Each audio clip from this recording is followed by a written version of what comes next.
Before we begin, I want to let you know that this letter, dated May 28th, 1971, was discovered after I recorded and released the Chapter 1 recap. I found it while preparing the letters for June. This is going to happen from time to time. Even though I've done my best to group and organize over 1,500 letters by date and month, a few were out of order. Some got tucked into the wrong stacks, and every so often one will rise to the surface, right when I seem to need it the most. These aren't mistakes. They're part of the journey. And this journey, like love, like grief, like faith, doesn't always follow a perfect sequence. Sometimes it circles back. Sometimes it reveals things in layers.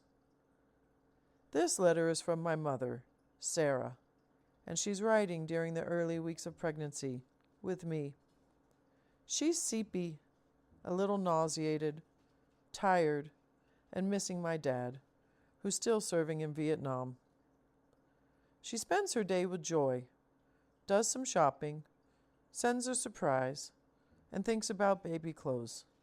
But most of all, she writes. She writes to feel closer. She writes because it helped. And now, more than 50 years later, I get to read her words aloud, one letter at a time. Here is her letter, just as she wrote it. 28 May, 71, 2 p.m. Hi, precious darling. Well, I certainly have the early pregnancy symptoms. I stay seepy. I slept from last night. I didn't have to go in for a case until 11 a.m. this morning. Joy called, and we went to Oscar's for breakfast. Every time I go there, I get depressed. It just isn't right without my baby. When we left there, we went to Wonderland shopping. I just looked. It's too early to buy anything, but I did find a surprise for you. I'll send it in a big card later this weekend. I hope you think it's as funny as Joy and I did. We went to the BX where I got some film for the camera, came home, and now I'm writing my whittle chickadee. I'm not going to the club again today. I feel like sleeping rather than drinking.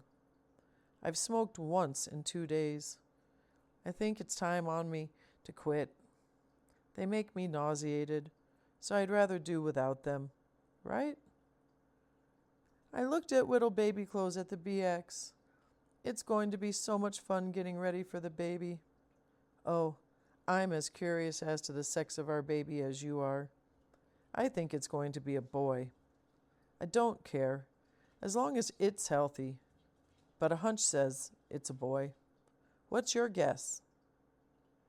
I got a letter today. It just makes my day when I get to read a letter from my sweetheart. I wouldn't care if it was only a paragraph.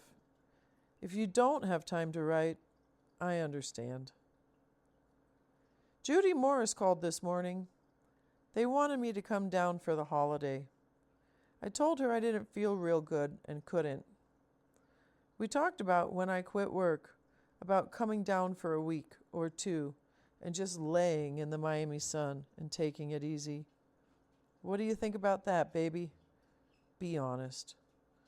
Okay, well, I'm going back to CP, and we'll write more later. I love you, darling. You're my precious chickadee. Is Whittle Chickadee looking after you still? Does he watch when you put quarters in the pot? Ha! I love you, miss you, be mine forever. Love me, your wife and baby. There's something so vulnerable and steady about this letter. It's not dramatic. It's quiet. It's a nap, a trip to the BX, a note about baby clothes, a surprise card, a prayer whispered into the silence. And that's what most of love is, isn't it? Not the grand declarations, but the decision to keep showing up every day, even when you're seepy, alone, and unsure of what the future holds.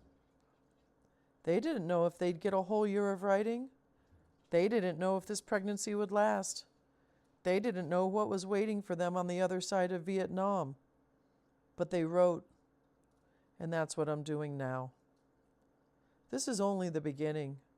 There are hundreds more letters. And yes, it feels overwhelming sometimes. But I remind myself every day, they wrote to each other with everything they had, so I'll keep reading with everything I have. Thanks for being here with me.